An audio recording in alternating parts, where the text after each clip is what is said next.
father in the Lord, senior minister Arome, and we had gone to a nation together, and we were the two of us. The PA did not have, at that particular time, was not able to come into that nation. And so I was going to that nation to minister. I didn't know my father in the Lord had not been to that nation. So I had gotten my own ticket to go to that nation. 2 days or I can't remember if it's 2 or 1. I don't want to lie. I saw his poster. My poster had come out before. Then I saw his poster online. I called the person that was taking me. I told him I'm not coming to preach. He said, why? I said, a senior minister is around. So I feel I have nothing to offer. Arome Osai will build the report for me. So I decided to stay back. That evening, a prompting came to my heart. And the Holy Spirit told me, go. I didn't know where I was going. So I went, took the aeroplane, and flew to the south. It was in it was in Congo. He has CW. He has never choose a country he has been in. He has never even been to Congo. It was in a nation. And then finally when I got there 2 hours. You know, some of you talk about commitment. I got there 2 hours. I had an opportunity to go for my conference and shine.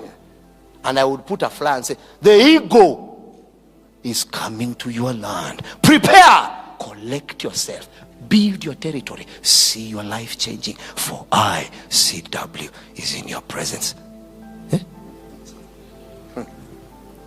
Jehovah told me, go. When I got there, I asked the Lord, what is happening? He said, look at the flight. And I'm telling you honestly, I didn't know. When I looked at the flight, I reached there 2 hours, 3 a.m. He said, look at the board. I went to the board. I said, I saw the flight. He says, he's coming here at 5. Stay here. So I stayed here. I stayed in such an angle. He didn't know I was coming. Forget you when you give tithe. You want people to know you have given tithe. You know, whatever you do publicly has no reward. He says, and the Father who sees in secret rewards you in public. Don't be a public person. You will miss God. Don't be a politician in his presence. I speak in parables. So when I got there, I waited. The people that were coming to receive him, I could see them. I had the right to go and tell them, you have arrived. And I know they honor me. Jehovah told me, stay far. So I stayed far. I took a Maasai thing and I hid myself. It was so bad, and I'm not lying. I'm saying it the truth. It was so bad that the security system, they thought I was...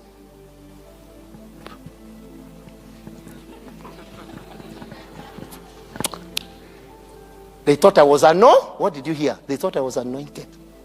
At least the ones that will get the audio will never know what conspired. So they would come and tell me, are you waiting for someone? I said, yes. So one of them came and picked me and took me to a control place. And he started interviewing me. And I says, what I'm here for, your realm cannot understand. That's all. So I say, you have 2 things. If I've done a mistake, you arrest me. But if you saw me seated there, I'm not a crazy man. And you will see the reason. So finally when I saw him coming out, he had a brown t-shirt, I'll never forget, and with a kofia. You won't even know it's him. He had this, you know these kofias, these capes we buy when you're going to Nakuru, the ones that are made with animals. He was wearing an animal on his head. That's the best way to describe it. And no one could pick it. So he went and passed. But because it was not me that invited, know your place in life. Leave people to do their job. Sometimes it's just good to sit and give your idea time to see whether someone else had thought about it. The fact that you thought, you manifested it first does not mean you're the only one that thought about it. It's just that you're in kierere, you're in a hurry to be the one to receive reward. So I watched him. Then I noticed that after he had gone out, the people started running to him. And I'm watching. Finally, when they had done, he told me, stand up, go and carry his Bible. I said, Lord, Bible. I thought you were going to tell me, you see, of the 4 days, I have given you 1 day. Preach that night. Shine! He told me to take a plane to carry a man's Bible. I went there, I was happy. So I noticed when he had finished saying hello to everyone. I didn't go there as a superstar. Like the acting we saw, even in heaven. That the pride. No. I noticed everyone, then I camouflaged.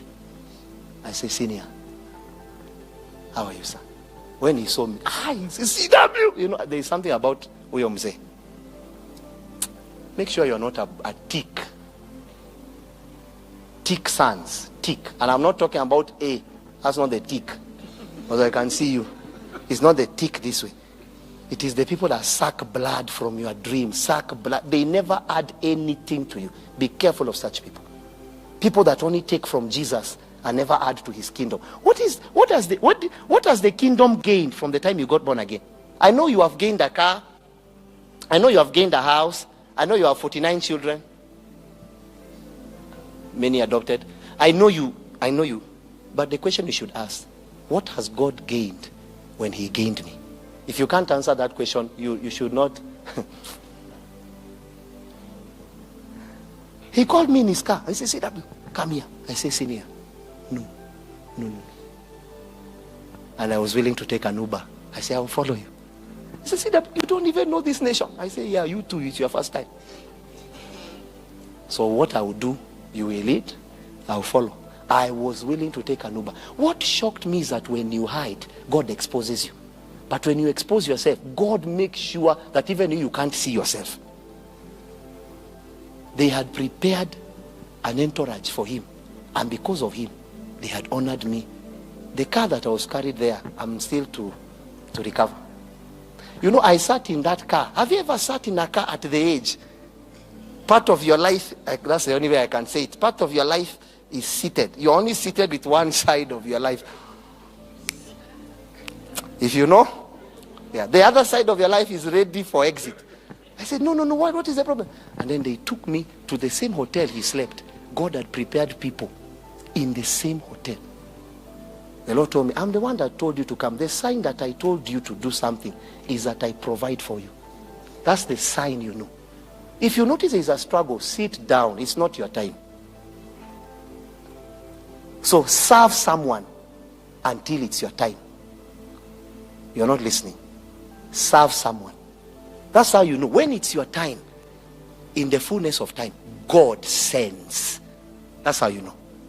So if you notice there's a struggle, it's not your time. So the best thing you can do is to connect with someone who is his time. I give you wisdom. And you serve in that person's time.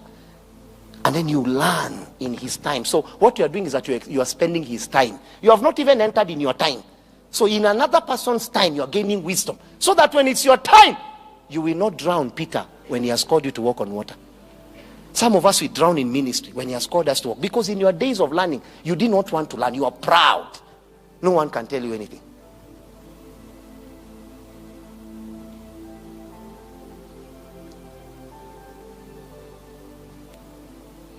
And they gave me a room. Then I served him. And my job there, I disappeared in my conference. I disappeared.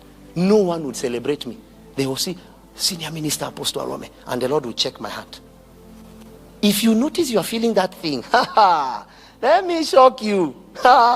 You are in for a class. Utaka, when other people's celebration touches you in the wrong way, oh, you will see it.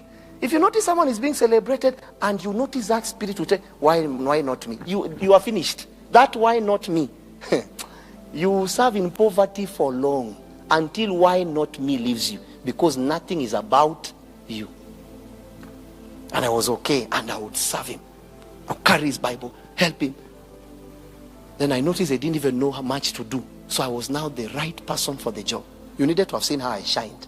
But all my shining, no one came and told me anything. You needed to have seen how his shoes were clean. And yet I know I have a big ministry I've left.